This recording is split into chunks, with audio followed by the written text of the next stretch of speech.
vida no Evangelho, e eu quero convidar os irmãos para abrir as suas Bíblias já em João, capítulo 4, Evangelho de João, capítulo 4,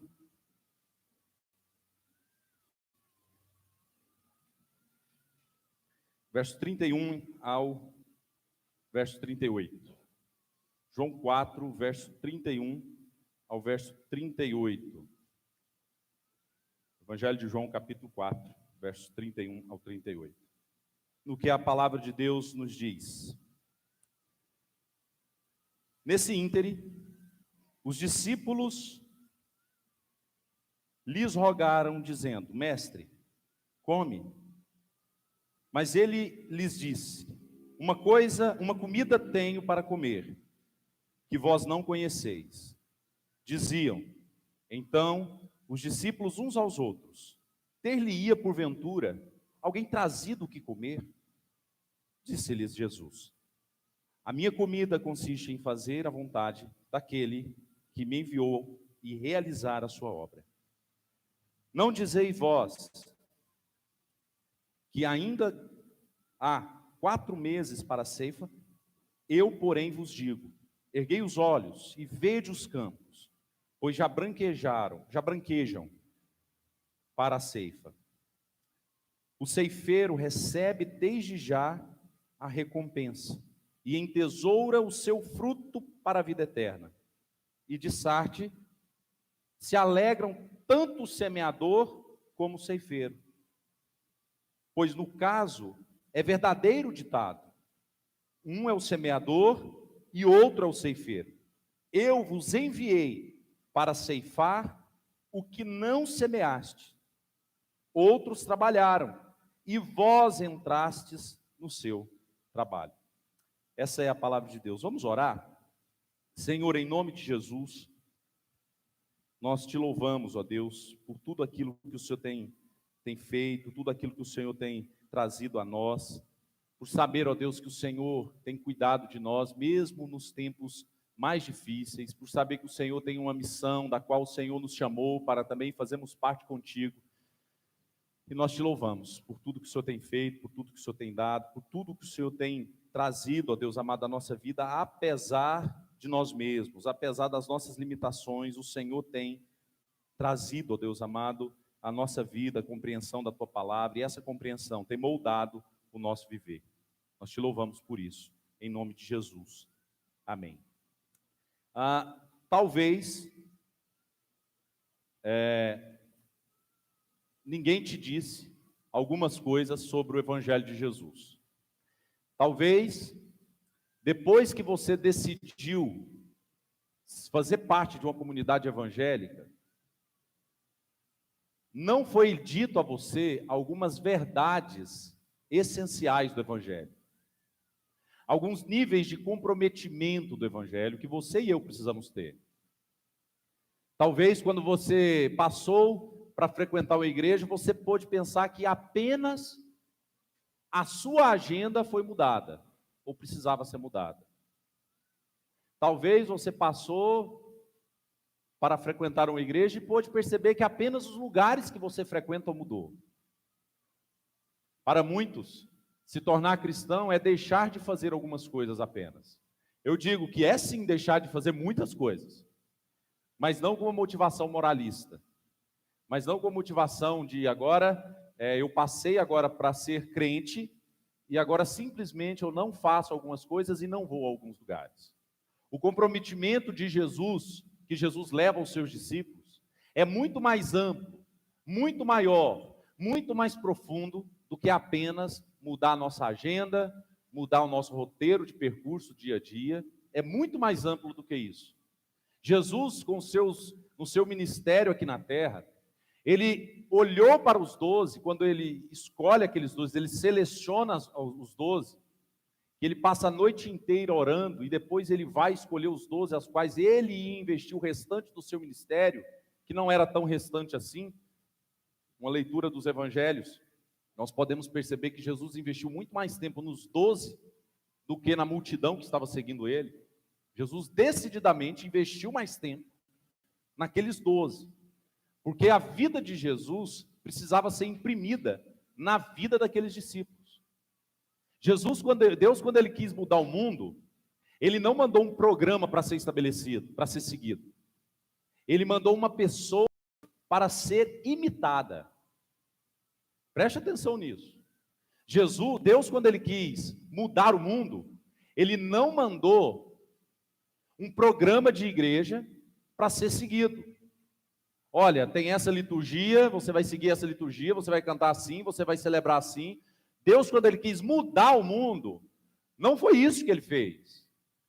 Quando ele quis mudar o mundo, ele mandou o filho dele, para que esse filho dele não fosse apenas um mestre qualquer, mas ele fosse uma pessoa viva para ser imitada, e os passos deles fossem seguidos por todos aqueles que forem entregues a ele pelo Pai.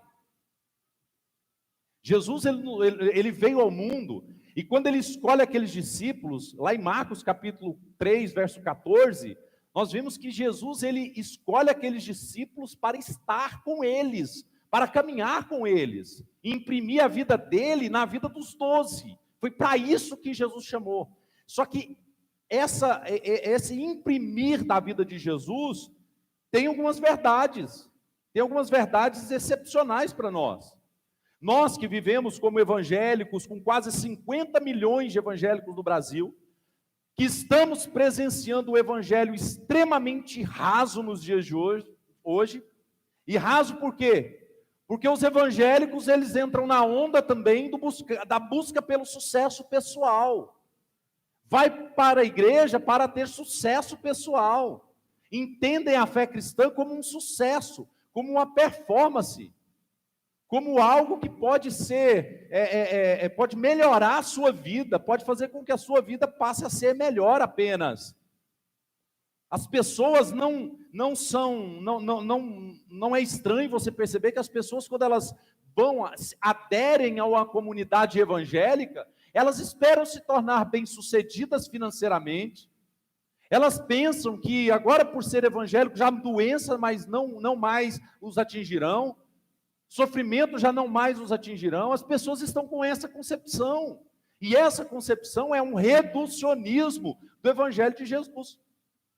Sem falar nas muitas vezes que nós podemos perceber uma relativa inversão de valores quanto ao sentido da igreja no mundo. Há uma inversão de qual é o papel da igreja no mundo. Qual que é o papel?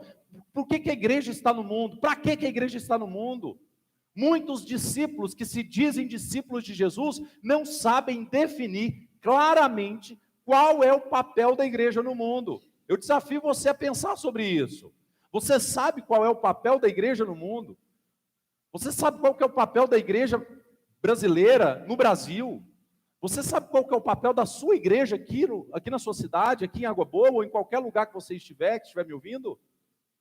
Você sabe qual que é o papel da igreja? Para quê? Qual que é o sentido? Muitas pessoas entendem que o sentido da igreja é construir templos. Muitas pessoas entendem que o sentido da igreja, o fim principal da igreja, é construir estruturas. Todas as estruturas são boas e é importante que se tenha. Só que essa estrutura são estruturas, não é a videira, não é a razão de ser da igreja. Toda estrutura, ela precisa existir para servir a videira, para servir as vidas, para servir a cidade. A igreja, ela existe para ser a agente missional de Deus no mundo, a proclamadora da missão, aquela que anuncia que Deus está reconciliando homens com Ele mesmo por meio de Jesus. A igreja, ela existe para isso, não é para outra coisa. Só que isso tem os seus preços. Nós podemos olhar vários preços, vários textos, que pode falar de vários preços. Um deles, e que nós conhecemos muito bem, está nos evangelhos sinóticos, Mateus, Marcos e Lucas, de uma forma diferente um do outro, mas sempre trazendo aquele sentido de Lucas 9, verso 23. Aquele que quer vir após mim, a si mesmo se negue, tome a sua cruz e siga-me. Tem a ver com renúncia de si mesmo, tem a ver com abandono, tem a ver com olhar para a realidade do, se possível for morrer por Jesus e ir embora. Entrar no corredor da morte e tô dentro, vou embora. Não importa se vou morrer por defender a minha fé em Jesus. Não importa se eu vou perder dinheiro por defender minha fé em Jesus. Eu vou defender a minha fé em Jesus e pronto. Jesus, ele se comprometeu os dele com a morte. Foi com a morte quando ele diz: tome a sua cruz. A ideia de Jesus era dizer assim: olha, se preciso for, morra por mim. A gente consegue perguntar aquele negócio: quantos vivem por Jesus? Muitas pessoas: eu vivo por Jesus. Eu quero saber mesmo, é quem tem coragem de morrer por ele. Eu quero ver mesmo é quem decididamente, assim, eu perco dinheiro, eu perco qualquer coisa por amor a Jesus, eu perco reputação, pode perder, pode desconstruir minha reputação, mas eu decido amar Jesus, não importa quais serão os preços. Eu decido externar o meu amor a Jesus, com base na decisão que eu tomei, movido pelo Espírito há tempos atrás. E esse texto que nós lemos fala de algumas coisas, né? Algumas coisas que talvez, por que talvez? Porque pode ser que você já ouviu. E se você já ouviu, o meu convite para você hoje é você fortalecer 3 verdades que você precisa saber sempre na sua caminhada com Jesus. A primeira delas está no verso 31 ao 34, quando o texto nos diz assim, vamos reler essa parte. Nesse íntere, os discípulos lhe rogaram, dizendo: mestre, come. Mas ele lhes disse: uma comida tenho para comer, que vós não conheceis. Diziam então os discípulos uns aos outros: ter-lhe-ia porventura alguém trazido o que comer? Disse-lhe Jesus: a minha comida consiste em fazer a vontade daquele que me enviou e realizar suas obras. E realizar a sua obra.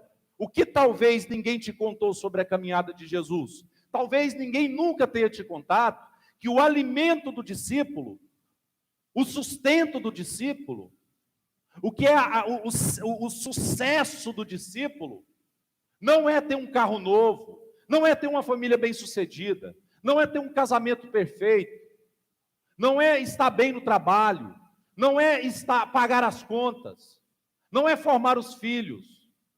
O sustento, a alegria, o alimento do discípulo é fazer a vontade de Deus. Jesus, quando ele veio ao mundo, ele veio para cumprir a vontade do Pai. Ele diz isso lá na sua oração sacerdotal em João 17. Ele veio para cumprir a vontade do Pai. Quando os discípulos estão aflitos, lá em João capítulo 14, versículo 1, eles estão aflitos porque o discurso de Jesus já era o discurso para a morte. Jesus olha para eles e diz o quê? Olha, não se turbe o vosso coração, crede em Deus e crede também em mim. Na casa de meu pai há muitas moradas, se não fosse assim eu vou-lhe teria dito.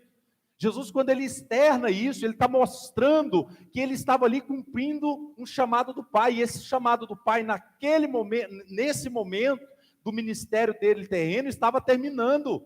Jesus, quando vai para a cruz, e ele morre no seu último suspiro, diz: está consumado. O que ele estava dizendo é: está satisfeita a justiça de Cristo sobre o pecado. O pecado, uma vez consumado, era a morte. E Jesus morreu para pagar pecados. Por isso que ele estava dizendo: olha, está consumado. Ele veio cumprir a vontade do Pai. E a vontade do Pai era que ele estivesse aqui cumprindo a vontade dele e abraçando todos aqueles e atraindo todos aqueles que o Pai os entregou. Por isso que ele diz: aquele que o Pai me dá, esse vem a mim. Aquele que o Pai me entrega, esse vem. Não tem o que temer, vem. E Jesus passou a vida inteira dele se alegrando em satisfazer a vontade de Deus. Ora, se Jesus é uma pessoa que Deus mandou para ser imitada, todo discípulo precisa fazer o quê? Imitar o seu mestre. A vontade de Jesus não era ser bem-sucedido na vida, não era formar, não era estar na faculdade, tudo isso era importante, e Jesus entendia isso, tanto que ele crescia em estatura, graça e sabedoria. Ele cresceu em todas as áreas, só que em todas as áreas, de todas as áreas, a principal para ele era cumprir a vontade do Pai. Era satisfazer a vontade do Pai. Era olhar para o Pai e falar: o que o Senhor quer de mim? Um dos livros cristãos mais lidos do final do século XX foi um livro chamado Uma Vida com Propósito, do Rick Warren. E esse livro ele tem uns questionamentos interessantes logo no seu primeiro capítulo. Que ele vai questionar a nossa pergunta para a vida. Muitas vezes nós falamos assim: o que eu quero ser? Quais são os meus sonhos? Quais são os meus objetivos de vida? O que eu quero para a minha vida? O que eu quero para os meus filhos? Ele vai falar: nós precisamos mudar essa pergunta.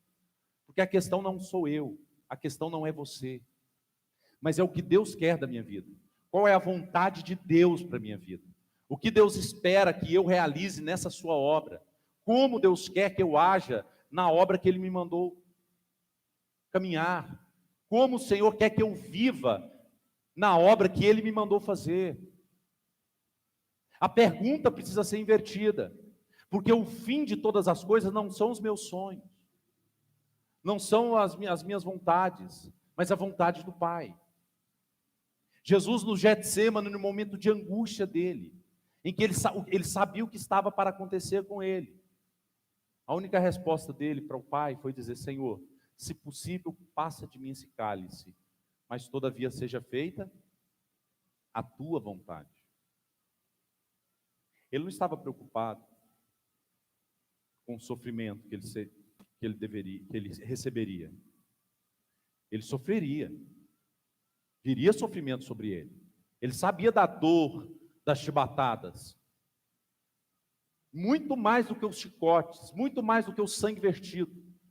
Que qualquer pesquisa no Google vai nos trazer um lampejo do que ele sofreu na carne. Mas nada compara com aquilo que ele sofreu quando ele diz: Eloi, Eloi, lama sabachthani. Deus meu, por que me desamparaste? O Filho de Deus sabia lá no Getsêmani o que esperava nele na cruz. O que o esperava na cruz? O Pai ia desampará-lo.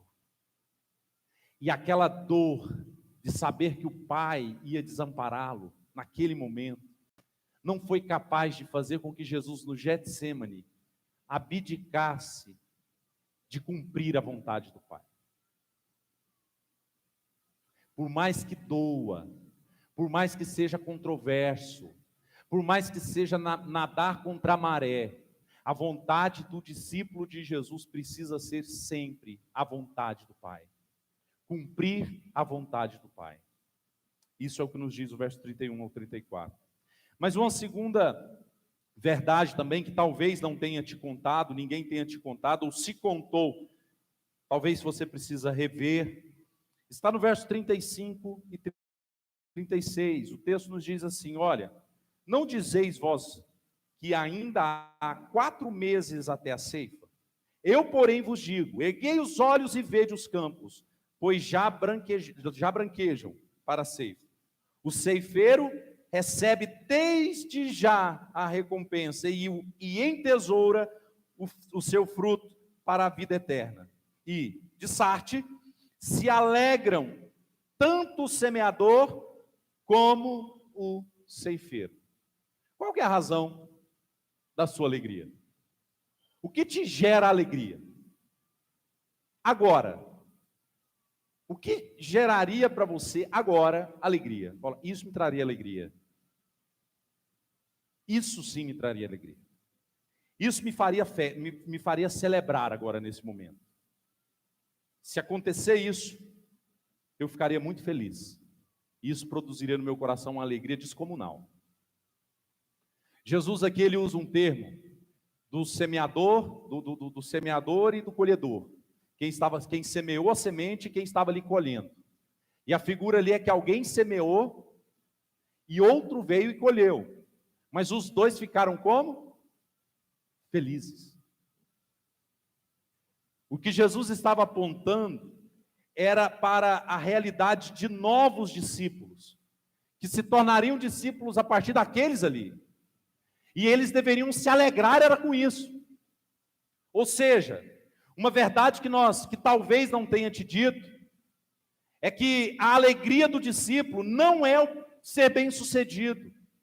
A alegria do discípulo não é os recursos, a providência chegando lá na mesa. A principal alegria não é. Você precisa do sustento. Você precisa resolver situações da sua vida. Você precisa do casamento estabilizado. Você precisa de muita coisa. Mas a sua razão, a razão da sua alegria não pode ser essa. O que Jesus estava dizendo é: o discípulo, ele tem vontade de fazer a vontade do Pai, o desejo dele é para cumprir a vontade do Pai, e em contrapartida, os discípulos, eles têm a alegria do discípulo, a colheita de novos discípulos é a alegria do verdadeiro discípulo. Ou seja, se você não se alegra com a possibilidade de fazer parte dessa obra, de fazer parte desse movimento que Deus está fazendo no mundo, desde que o mundo se desconectou dele lá no Éden, se você não se alegra em fazer parte do mesmo time de Moisés, de Abraão, de Isaac, de Jacó, se você não se alegra em fazer parte do mesmo time de Noé, que estava anunciando a graça de Deus para que as pessoas pudessem se render, se você não tiver a alegria dos discípulos, a mesma alegria dos discípulos em anunciar, em proclamar, em tornar evidente a realidade do reino por meio de Jesus, se essa não é só alegria, nada nesse mundo, nada que a igreja faça vai ser alegria para você. Porque a alegria do discípulo é ver novas pessoas se integrando à mesma fé.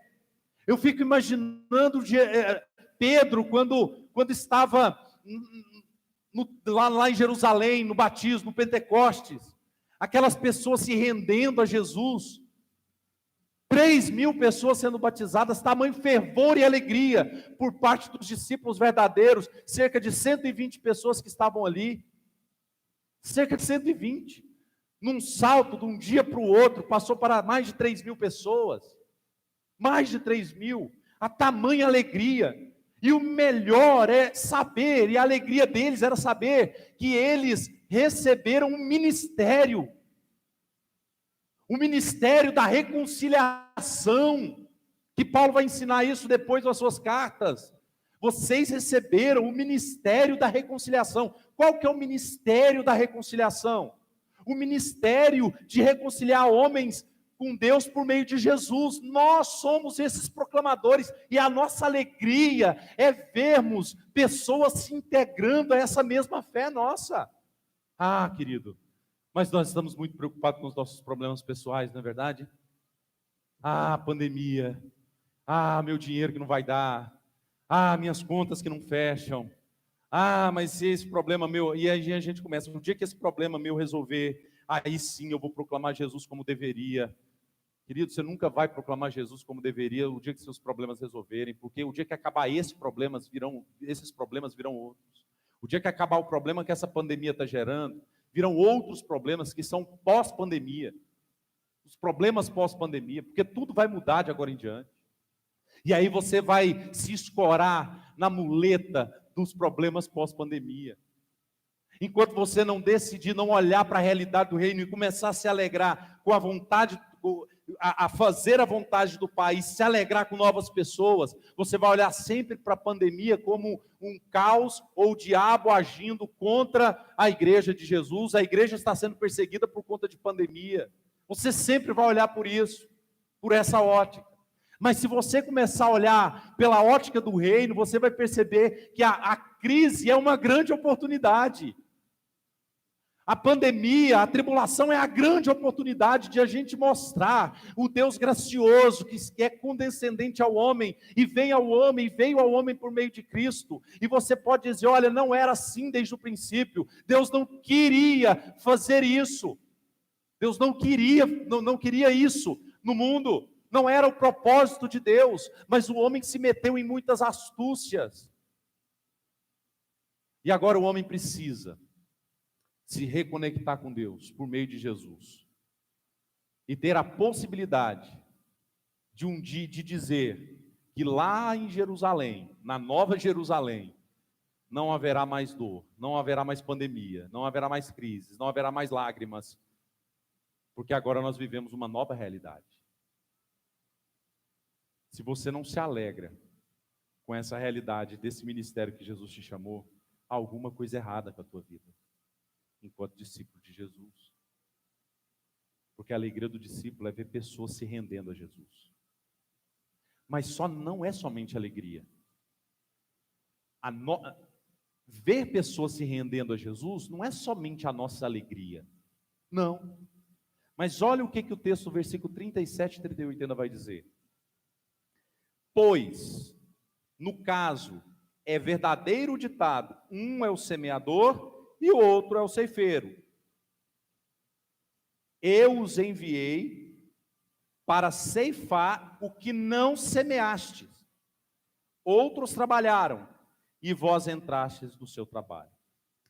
Uma outra verdade que talvez ninguém te contou sobre a caminhada com Jesus, ou se contou, talvez se estiver esquecida, seja o momento de você rever, ou se você está lembrando sempre, seja o momento de você se sentir mais encorajado ainda, é que a colheita de novos discípulos, além de ser a nossa alegria, é o nosso dever. Olha o que o texto diz, um é o semeador e o outro é o ceifeiro. Eu os enviei para, circula esse para, se você quiser ir na sua Bíblia, esse para está dizendo que há um objetivo pelo qual o Senhor te chamou e te enviou. O Senhor te enviou para ceifar o que você não semeou, e aqui tem um sentido interessante com base no contexto aqui, olha só, o que estava acontecendo nesse horário aqui, nesse tempo que Jesus estava ali para se alimentar, o que tinha acabado de acontecer? O discurso de Jesus, o diálogo de Jesus com a mulher samaritana, e olha como termina o versículo 30 do capítulo 4, saíram, pois, da cidade e vieram ter com ele, aquela mulher, depois de ter saído do momento com Jesus, ela vai aos seus discípulos, à sua terra, vai a Samaria. E lá em Samaria ela começa a anunciar o que ela ouviu de Jesus. E o curioso é que aquela mulher, o testemunho dela foi mais poderoso, preste atenção nisso, o testemunho da mulher foi mais poderoso do que até a presença dos apóstolos na cidade de Samaria. O testemunho dela do que Jesus havia feito na vida dela e ela contado, foi mais impactante para os samaritanos do que os próprios discípulos. Os discípulos eram todos judeus e existia a rixa entre judeu e samaritano. E Jesus olha para aqueles discípulos e fala assim, olha, vocês vão semear, vocês vão colher coisas que vocês não semearam. Olha o que acontece depois, no versículo 31, 32, 33, 39, melhor dizendo, do capítulo 4. Muitos samaritanos daquela cidade creram nele em virtude do testemunho que ela anunciara. Ele me disse, tudo tenho feito. Vindo, pois, os samaritanos ter com, pediram-lhe que permanecesse, ficou 2 dias. Muitos outros, olha só, creram nele por causa da sua palavra, por meio daquela mulher que entendeu o seu chamado, que não precisou de uma conferência para entender que ela foi enviada para anunciar as verdades de Jesus. Você sabe por quê? Porque ela sabia, ela estava convicta do que tinha acontecido na vida dela. E é isso que acontece, meu irmão. E talvez é essa a nossa preocupação, a minha preocupação, quando o discípulo de Jesus, ele não anuncia Jesus. Porque há alguma coisa errada, como não anunciar algo que Jesus fez?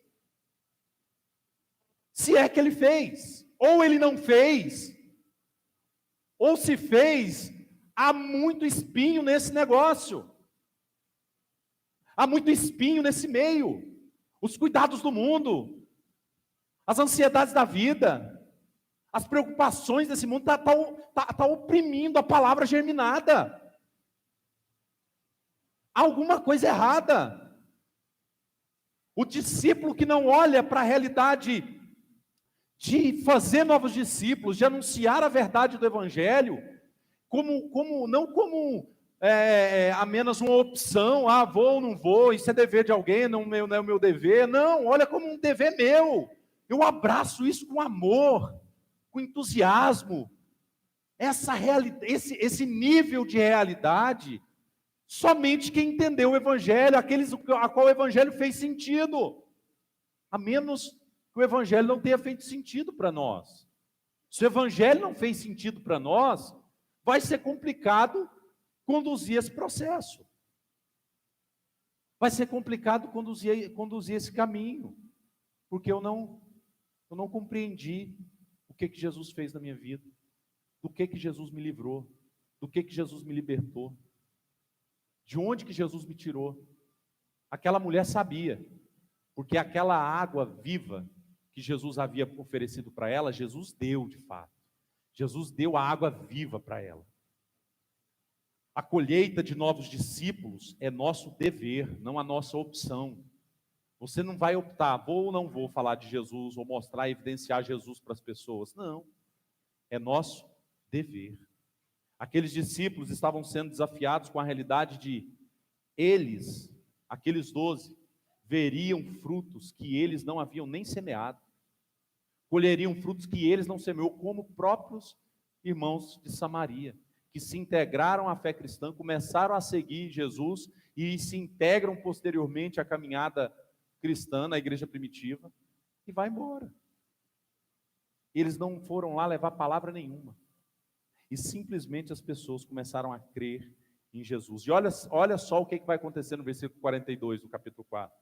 E diziam à mulher, aqueles homens que ouviram da mulher, que foram até Jesus para ouvir dele, já agora não é pelo que você disse para nós que nós cremos, mas porque nós mesmos temos ouvido e sabemos que este é verdadeiramente o Salvador do mundo. Olha, eu ouvi da mensagem dele, ele é o Salvador do mundo, não é um mestre, não é um guru, não é mais um sábio, não, é o Salvador do mundo.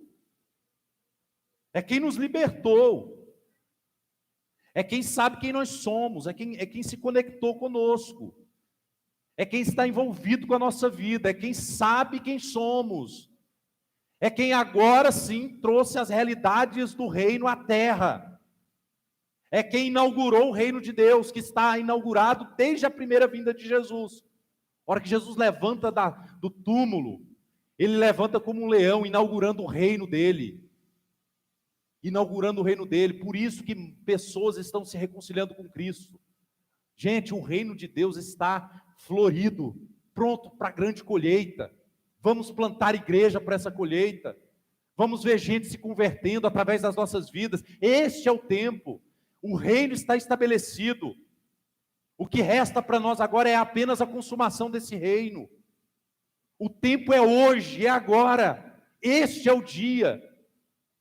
Deus já veio na pessoa de Jesus, possibilitou acesso livre ao Pai, e agora nós temos a possibilidade de ministrar às pessoas esse ministério da reconciliação. É hoje o tempo, é agora. Saia daqui hoje, convicto disso. Você foi chamado para olhar para essa cidade como uma grande plantação, e que o tempo de colheita chegou. A estiagem própria para nós passarmos as colhedeiras está aí. Não, nada vai atrapalhar, querido. Nada atrapalha a boa colheita de Jesus, nada. Mas e o diabo, pastor? O diabo não pode atrapalhar o que Deus tem para fazer na história.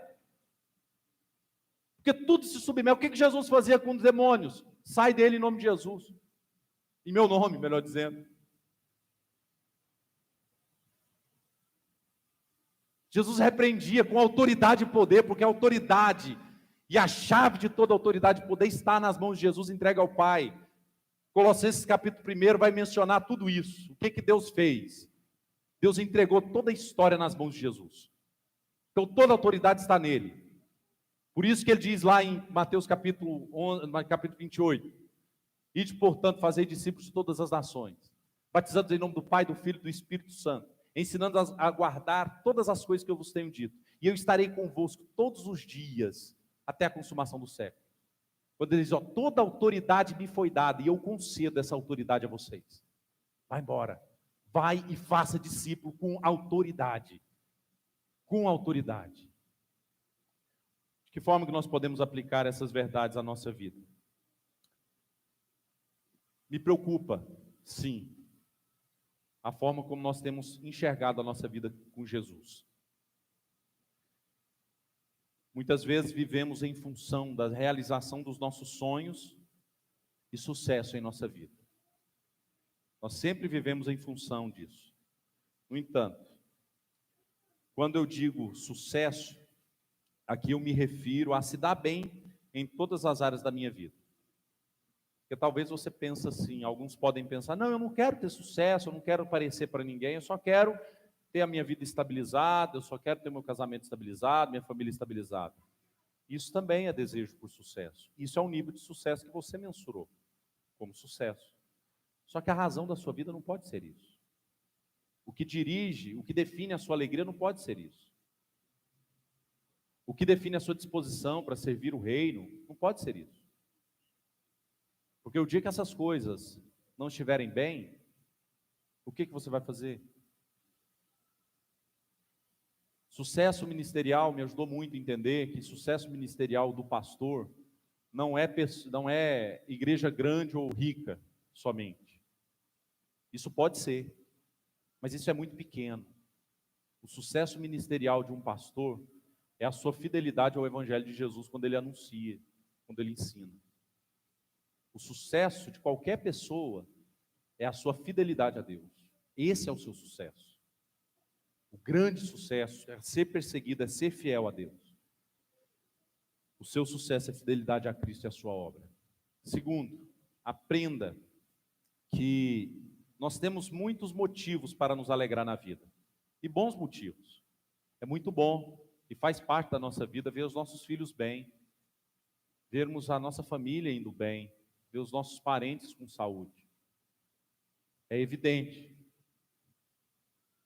que cada lágrima que verte sobre os nossos olhos é consequência do pecado que entrou no mundo. Não é Deus o culpado? Não. Quando nós sofremos, é fato que isso nos entristece. Talvez por isso nós precisamos entender que a nossa alegria não está nos nossos sonhos realizados, mas a nossa alegria precisa ser, como discípulos de Jesus, ver um pecador se arrependendo e nós fazendo parte da história dessa conversão. A nossa alegria tinha que ser, poxa, aquela pessoa se rendeu a Jesus e eu fui um instrumento na vida dela. Apenas um instrumento, mas foi um instrumento. A nossa alegria precisa ser essa. De olhar para as pessoas que se rendem a Jesus e falar, Senhor, obrigado, porque eu vi essas pessoas se rendendo ao Senhor. Senhor, que alegria ver aquela pessoa seguindo o caminho.